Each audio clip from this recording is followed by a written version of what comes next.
c'est aujourd'hui l'organe judiciaire le plus haut des Nations Unies qui, dans une ordonnance contraignante, non seulement pour Israël, mais pour l'ensemble de la communauté internationale, constate judiciairement qu'il existe un risque sérieux et imminent de génocide.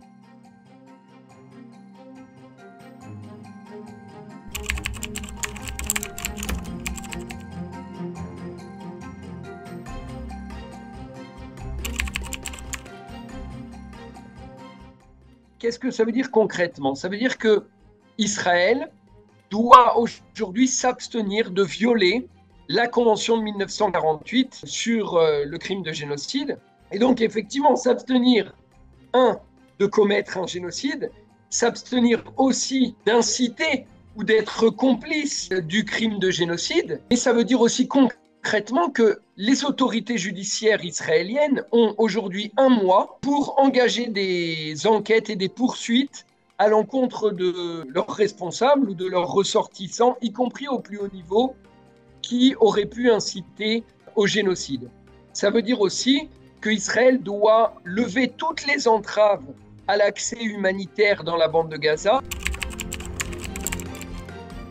Elle l'aurait pu. La preuve, c'est qu'elle l'avait fait en 2022 concernant l'agression de l'Ukraine par la Russie. Simplement, il y avait effectivement des difficultés à la fois juridiques et politiques et pratiques pour le faire.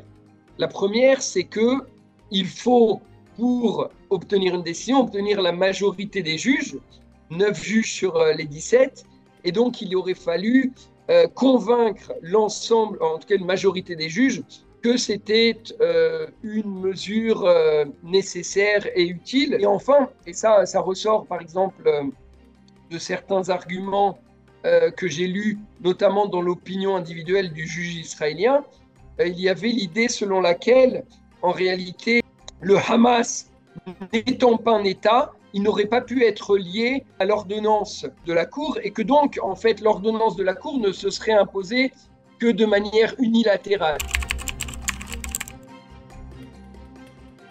Et la Cour internationale de justice, comme toutes les juridictions internationales, en réalité, n'ont pas de force de police propre, n'ont pas d'armée susceptible de mettre en œuvre, y compris par la force, leurs décisions judiciaires. Donc, effectivement, elles dépendent d'abord du Conseil de sécurité de l'ONU, mais même le Conseil de sécurité de l'ONU, en fait, dépend ensuite des États de mettre en œuvre ces décisions, ces résolutions.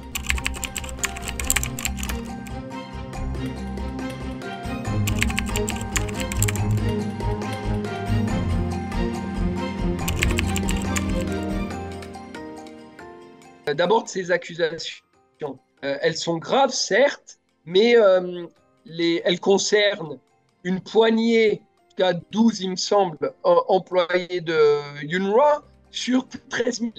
L'attaque a eu lieu le 7 octobre et ça n'est que le jour de l'ordonnance de la Cour internationale de justice dont on a discuté, qui constate judiciairement le risque sérieux et imminent de génocide, que ces accusations sont médiatisées. Et donc, moi, à mon avis, ça me pose une question au regard du timing et d'une possible volonté d'allumer un contre-feu pour qu'on ne discute plus des conséquences de l'ordonnance de la CIJ. Quand on a rappelé que l'ordonnance de la Cour internationale de justice considère qu'il y a un risque réel et sérieux de génocide, notamment en raison des conditions de vie auxquelles sont soumis l'ensemble de la population de Gaza. Et que le même jour, ou dans les jours qui suivent,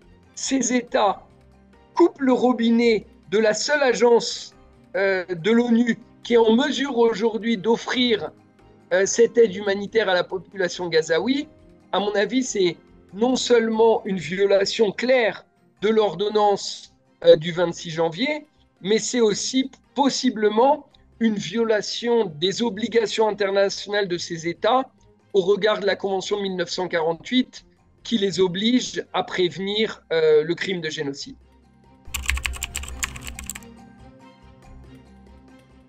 Israël mène un combat contre l'ONU en général, mais notamment le Bureau des droits de l'homme, qui d'ailleurs été privé d'accès à Israël depuis plusieurs années, mais contre UNRWA en particulier, pour deux raisons. D'abord parce que UNRWA constitue un témoin gênant des crimes israéliens dans la bande de Gaza.